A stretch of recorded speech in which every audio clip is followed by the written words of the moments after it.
Welcome to the Beyond Membership podcast, where we are uncovering what drives associations forward and how the suite of Momentive software products accelerates that momentum. Well, here we are in 2025. Welcome back, Rob. Thank you, Jake. We all made it. So what have you been up to so far? Well, from a momentum perspective, pretty busy. The first full week of January, we had an executive retreat in Connecticut. You're probably wondering why Connecticut, because we wanted it to be cold enough so nobody would want to go outside. We wanted everybody to focus. But we had about 250 of our 1,500 staff up there. And as you'd probably expect, we spent a bunch of time focused on product roadmap, corporate strategy, how we're going to work with our partners. So it was really a great meeting. And we obviously worked in some fun too, maybe a little bowling.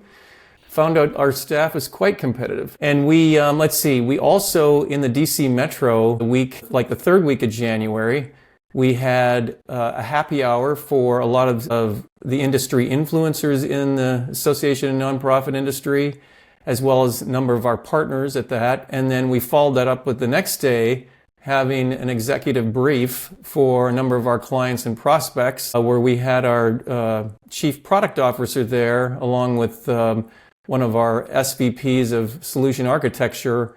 And I essentially interviewed them, and they talked about all the wonderful things that we've got in store for our clients this coming year. So yes, lots and lots have been going on, but I'm really happy to be back here with you on this next segment of our podcast. Yeah, same here. And I can say that in 2025, I've definitely seen the outcomes of that meeting.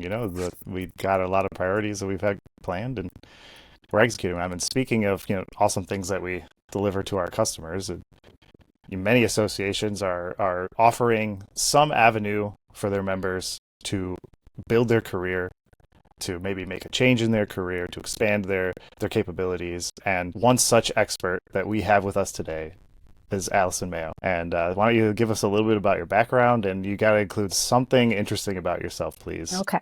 All right. Hi, Jake. Hi, Rob. Good to see you both. Happy New Year. I have been here for a long time. I started in about 18 years ago. It'll be 18 years, March 27th. I remember the day. And it was a big change for me. I started my career in advertising, worked in New York for about 12 years. And moved my family to Connecticut, which is really why Rob was up here. He was up here with the careers team. Found a small company here, and it has since grown into Momentive Software, a product called YM Careers. So it's been a crazy, exciting ride, and I've loved every minute of it, and I'm happy to be here. You asked about a fun fact. So I think the funnest fact, I guess, about me, probably just because most people would be surprised by it, is I'm a big Formula One fan. I come there by way of my husband, who is from England, so he was always a big fan, would get I have 3 kids, but would get my 2 boys up in the morning and would watch with them early and would give me a few minutes to let him take care of the kids. But as I've gotten older, and we've, as a family, kind of gotten into it, so Sundays you will find the Mayo family around a TV set somewhere. We're all kind of spread out now, but watching Formula One races. Awesome. You got to tell me what your favorite team is now. Yeah, so I personally am a Max Verstappen fan, and that would be a big, in my family, you would not find everybody agrees on that. My middle son is a huge McLaren, Lando Norris fan, so he is a big fan of his, and I think the rest of my family follows different paths as well. But those are the two. No Mercedes, no Lewis Hamilton. Yeah, it's funny too, because my husband is, as I said, he's British, but not a Mercedes fan. So I guess, although if you're a Red Bull fan, you're not always a Mercedes fan. I don't know if you watch much, but yeah. Yep, absolutely. Yeah, no, I definitely like watching, Max Verstappen is definitely very fast, fast individual. He is. But Lando Norris definitely has the best name. He does have the best name, 100%, yes. Yeah. So have you had an opportunity to perhaps go to Monte Carlo to see a race? No, not Monte Carlo. My husband and my son they went to Canada last year, to Montreal to watch that race. And how fun. Yeah, I'm hearing rumblings of one of the races in their future, so I'm sure they will. But no, I haven't been invited. I guess more something my husband and my son have done together. Well, that's great. Well, I guess maybe we should ask you something about why we're here. Yeah. Although we could talk for hours on that topic. So tell us about maybe some macroeconomic highlights as it relates to the job industry and for 2025 that, kind of plays into how, you think about the economy and in business and that kind of thing.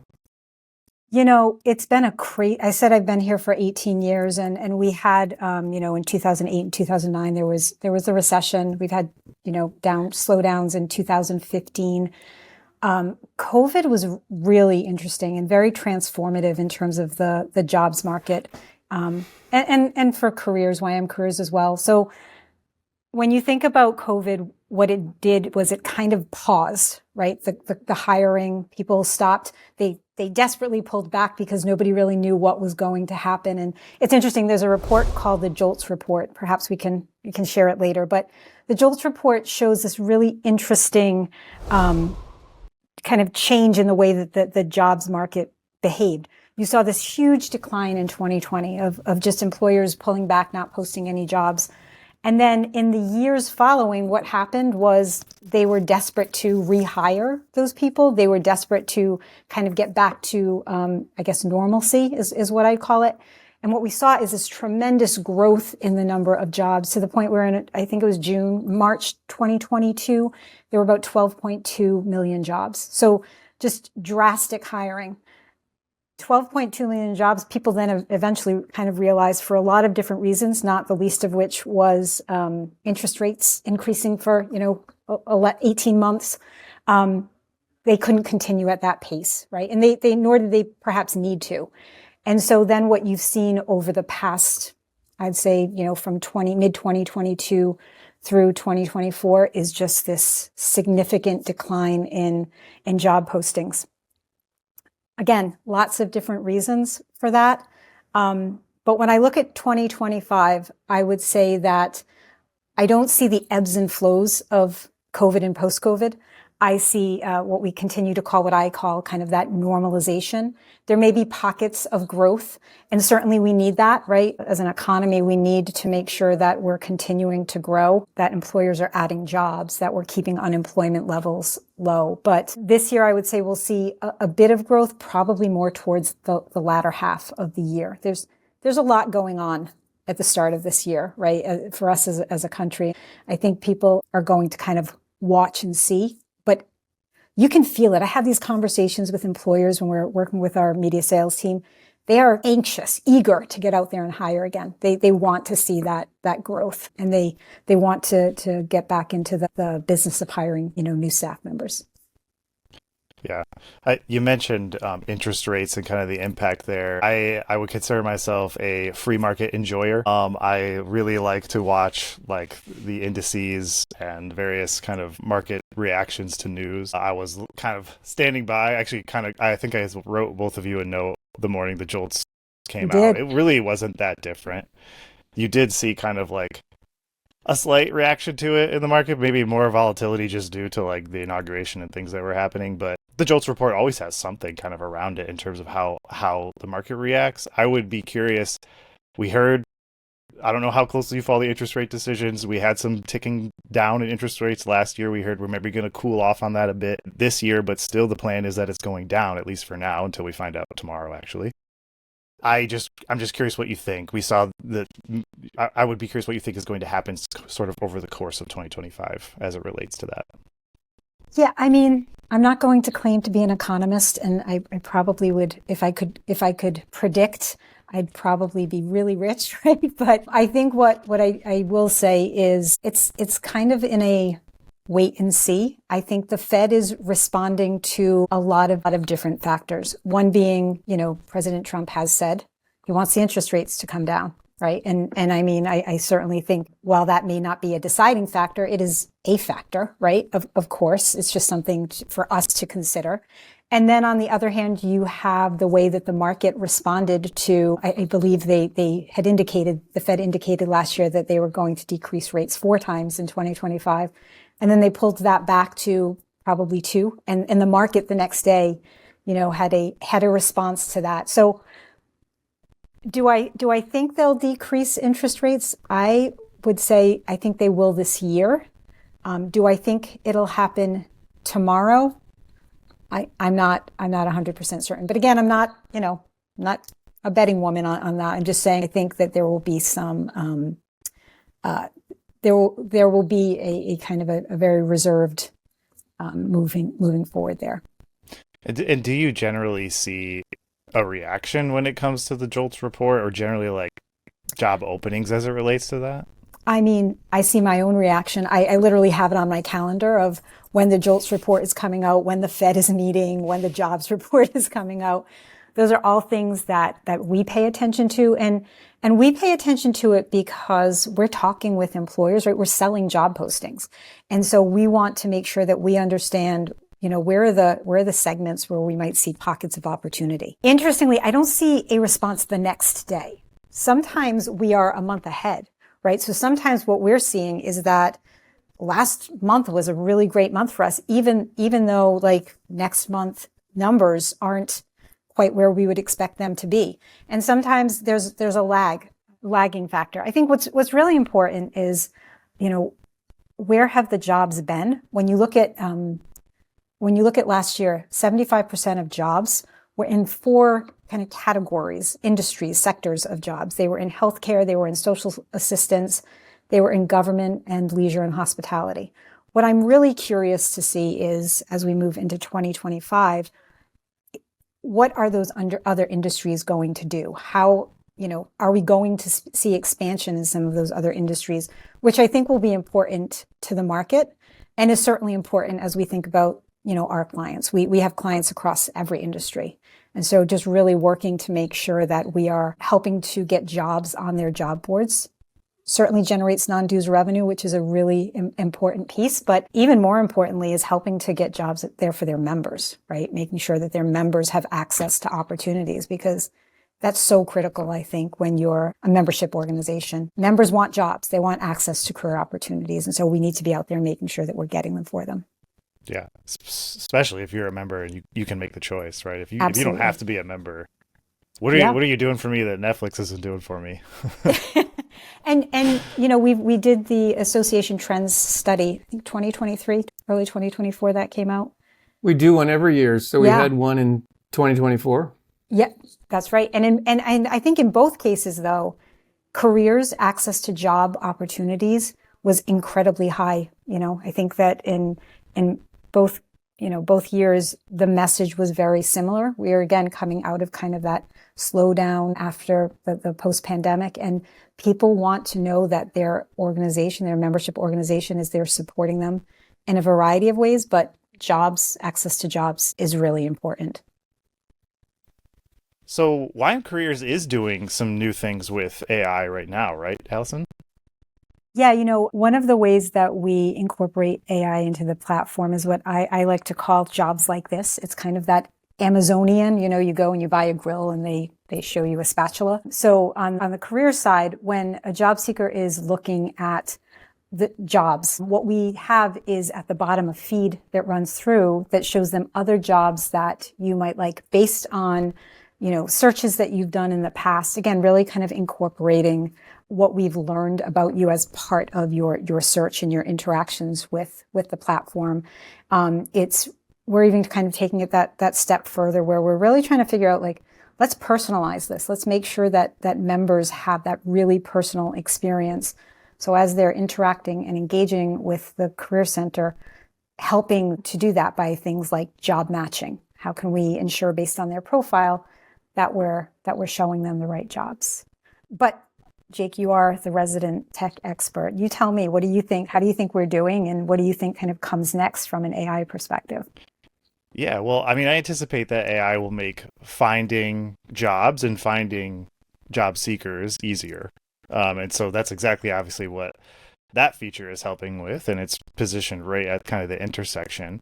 You could imagine other things like job posters having easier access to information, not having to go and post jobs as often to different places, maybe preempting the need.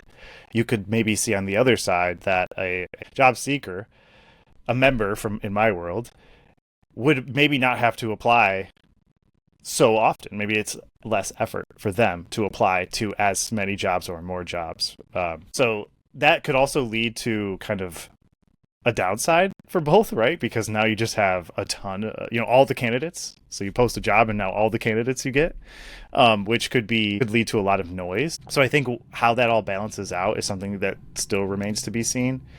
When I look at for job seekers, right, like being able to put together good content for your submission to the job, whether that be a cover letter or a resume, AI can help with that. Generative AI, which is really blossoming, can help with that a lot. And for the posters, they have the ability to reduce their efforts across many postings. Because of AI kind of greasing the wheels there, then that should make things a little bit easier. There's obviously then the other side of that, which is what impact does that have on recruiters and the whole space of recruiting? And that same question is actually being asked kind of at a macro. If we zoom out at the whole jobs discussion, that same question is being asked across every industry. Definitely my industry, where to see how are they benchmarking how good the models are. Well, how well can they code? That makes someone whose special skill is coding, a little bit nervous maybe. But I think what you see is that it's a tool. It continues to be a tool without agency. And so it continues to make people better. Maybe we do see an upper limit at that at some point, but I think the overwhelming kind of evidence is that you utilize it and you learn to utilize it as best you can. Absolutely. Yeah, I think, to your point in terms of employers will get so many applicants, how do they manage that? Couple thoughts there. One is, I don't know that employers can have too many applicants, especially kind of in the pockets that we work in, right? Where we're typically in that really niche, highly educated, hard to find. And that's why associations are so appealing to employers in terms of a place to go to find candidates. So I think on that front, the idea of getting more candidates is very appealing.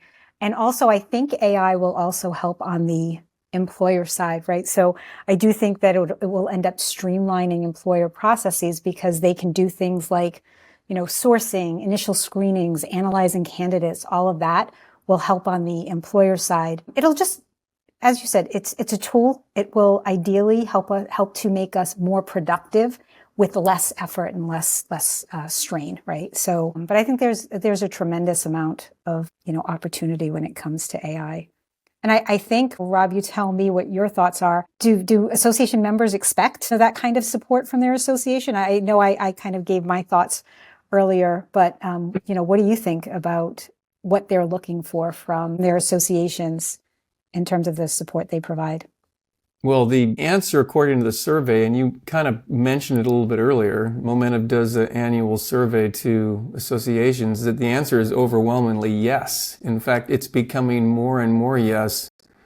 In our most recent survey, what's interesting is that actual members value these career services more than the association professionals do themselves. In fact, there's a 32% gap between how the two value it, and that gap has been growing. I think is back around 2018, it was only about a 19%. And back in the certainly the 2000s in the 2010s, people still used their annual meetings as a really important place for them to connect with associations and other industry leaders and looked at that as a way to network and find jobs. But more and more, that's all being done online, certainly with tools such as YM Careers.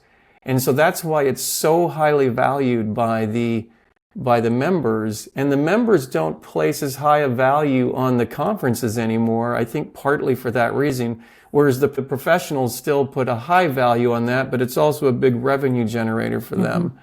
And so, when I think about that, it makes me kind of walk into a different question for you, Allison, which is, so if associations are, maybe their conferences are becoming a little less important. And of course, let's separate COVID for a moment, because we all know that was a time where the conferences weren't happening, but they're fairly normal again. But if the membership is not valuing them as much, and that means that maybe the association in the future won't be able to generate as much revenue there, are the career tools a means for them to drive revenue for the organization?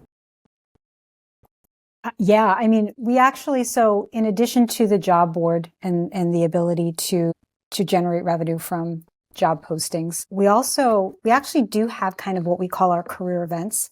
And there is a component that is, we'll go to your annual meeting and we'll help employers, connect with you there.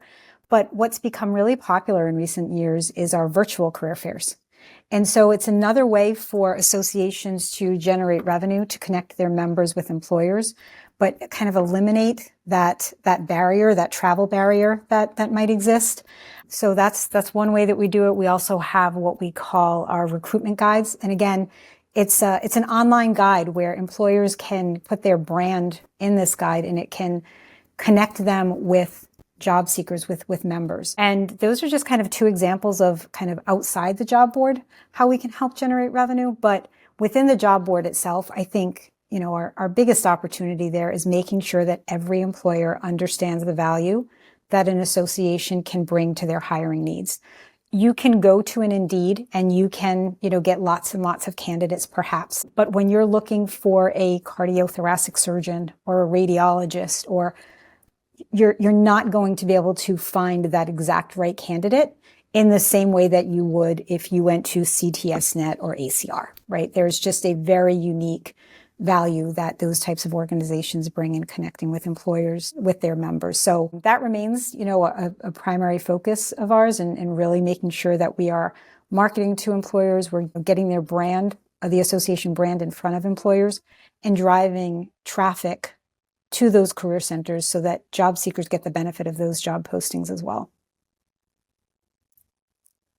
I love the mutually beneficial relationship those three parties have. The job seeker is a member. They get this insane value where they can have access to these like exclusive job postings. The association gets the value of providing that value to that member, which retains them as a member, potentially drives revenue as well by having the business, who at the end of the day is looking for qualified candidates, and this is maybe the fastest path to that. It's such an awesome ecosystem for everybody to benefit. And maybe you could kind of tailwind off that and just talk a little bit about what makes WiMANN so special in that intersection. I definitely can't. I mean, I've been here 18 years. You don't stay 18 years at some place that isn't special. And I will start with our people really make us special. Everybody here is really so interested and dedicated in helping our association partners. And really what it comes down to is, this idea that you're helping their members, you're helping job seekers find their next opportunity.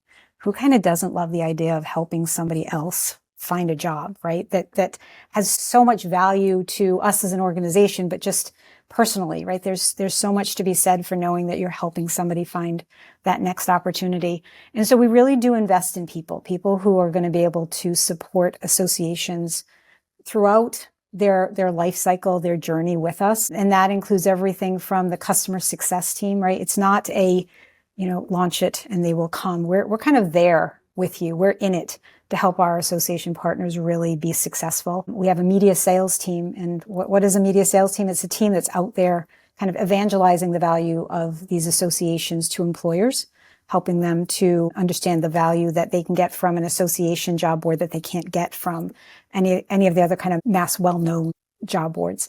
And then, we have marketing that we do. It's just this like 360 degree support of associations for their career center that I don't think is provided anywhere else. We have about 3,000 organizations that we support, of every size and, every industry. And you don't have clients that stay with you 10, 12, 15 years, because you aren't delivering and you aren't supportive. And I think our clients are really, those relationships are so important to us. So that's where we focus. So it's helping them to achieve their goals, meet their missions, and provide their members with all of the support they need as they're finding their next opportunity.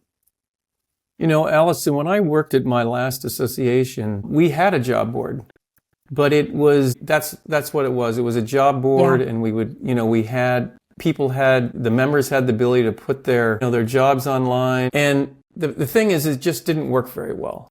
And I get the impression that there's two things that are going on, and you were just talking about one of them is really just you really help them drive both sides of that. Doesn't YM Careers also have this concept of a network where you tie together a whole bunch of association sites, and so certain postings go from one to another? Maybe explain that slightly, because I think that might be part of the key to the success that you and your team have.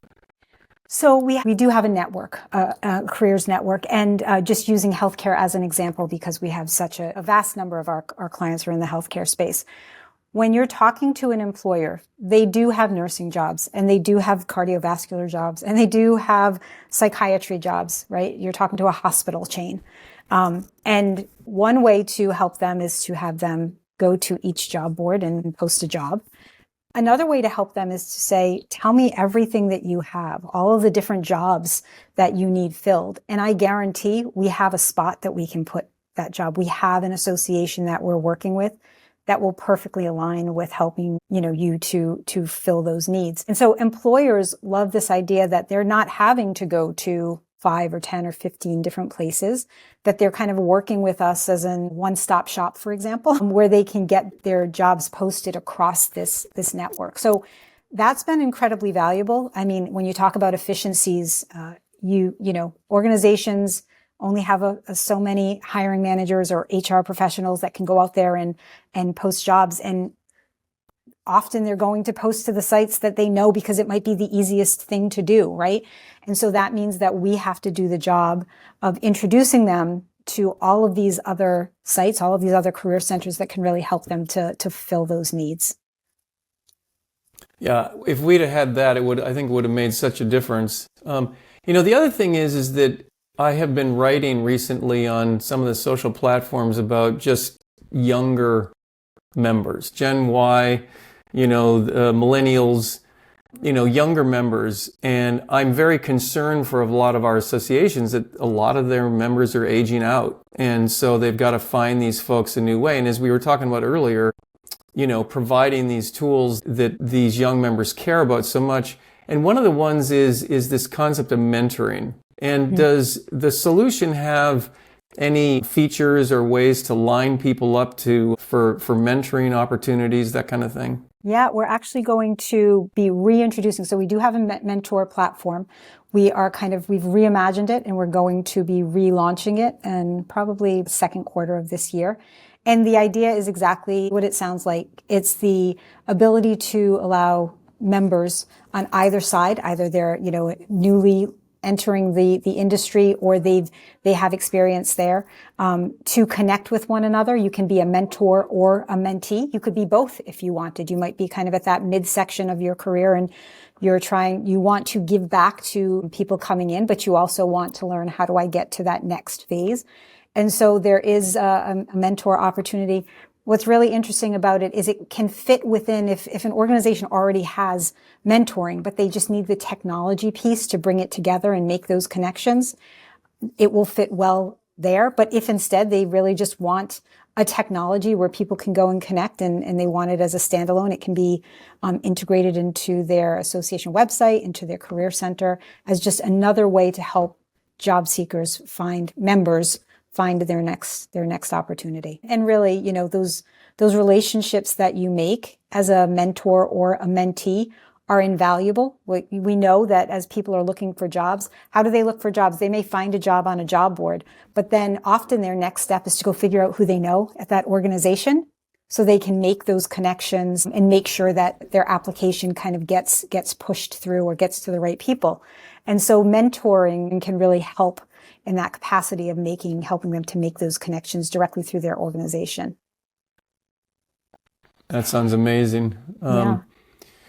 Hey, Jake, I know we talked about AI a little bit earlier. Was there any other things that you wanted to mention as it relates to future capabilities that are coming out with YM Careers around AI? Yeah, well, I won't speak specifically about anything in the future, but I can talk to the two things that currently YM Careers is doing with AI. And Allison talked about one of them before, which is that Amazon recommendation engine. And so you're viewing a job, you're going to see the similar jobs.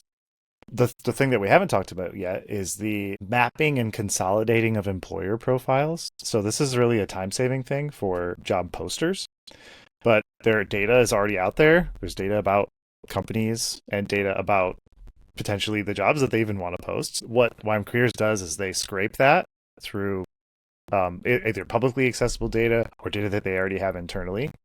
They map it and consolidate it, and then they use generative AI to create concise but informative overviews of the information that about the company.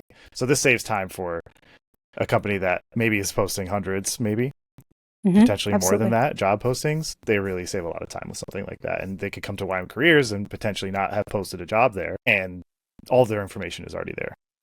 So that's definitely going to delight your user at the end of the day, and I love that as an application of AI to help the end user.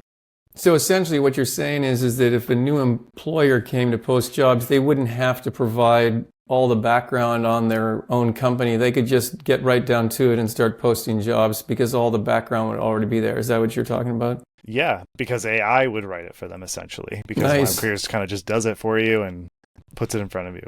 Pretty nifty feature, I'd say. Yeah.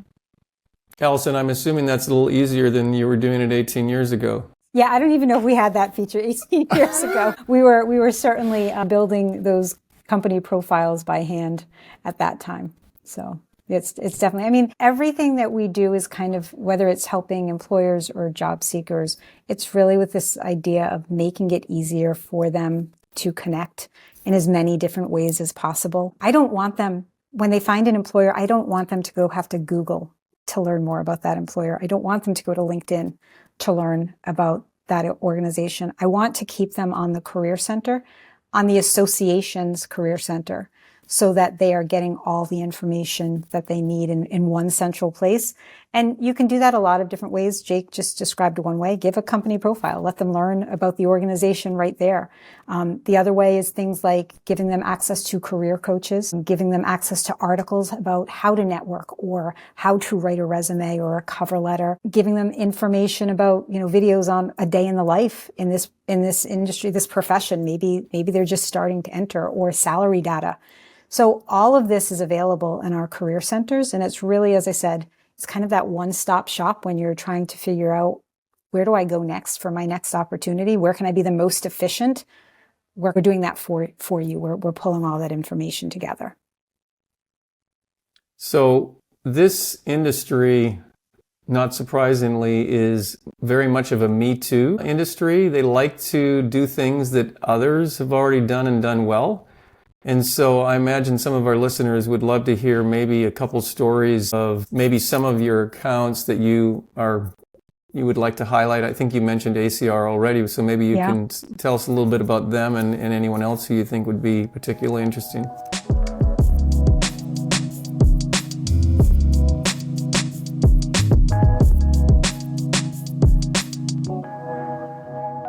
Yeah, so ACR, American College of Radiology, they have been working with us for many years.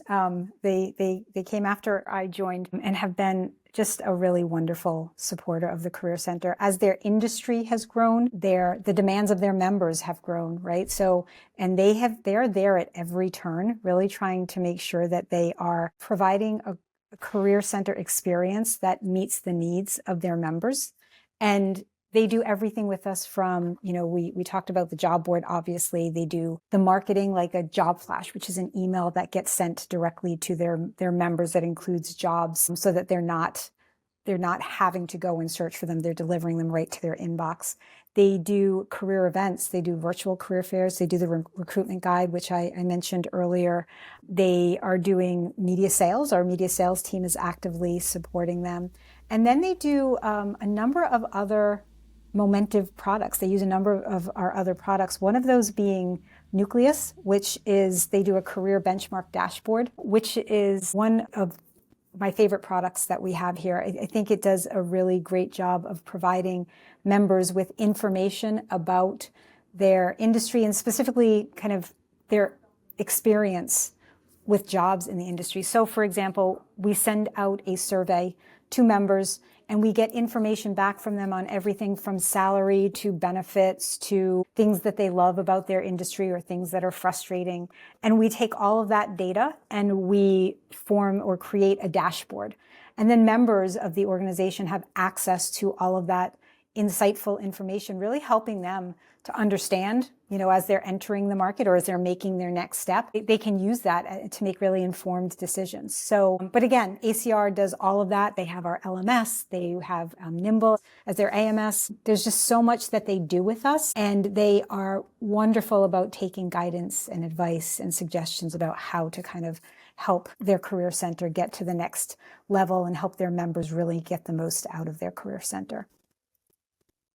Now, was Nucleus baked into YM Careers, or was there some integration challenges at all? So there are no integration challenges. It is a separate module, meaning that if you were to go to ACR, it actually is behind a member login. But other clients of ours, Veterinary Emergency Critical Care Society is one of them. They do a career benchmark dashboard as well, and theirs is front and center on the homepage of the Career Center, and you click in and you're able to get lots of really great information about being a vet and being in the emergency critical care sector.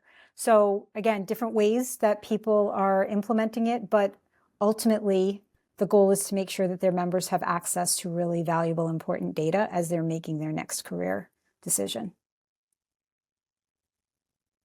So with ACR, they put it behind the paywall, and with the veterinarians, they Correct. don't, is what you're saying. Yeah, right? exactly. It's nice to be able to have it both ways. Yeah.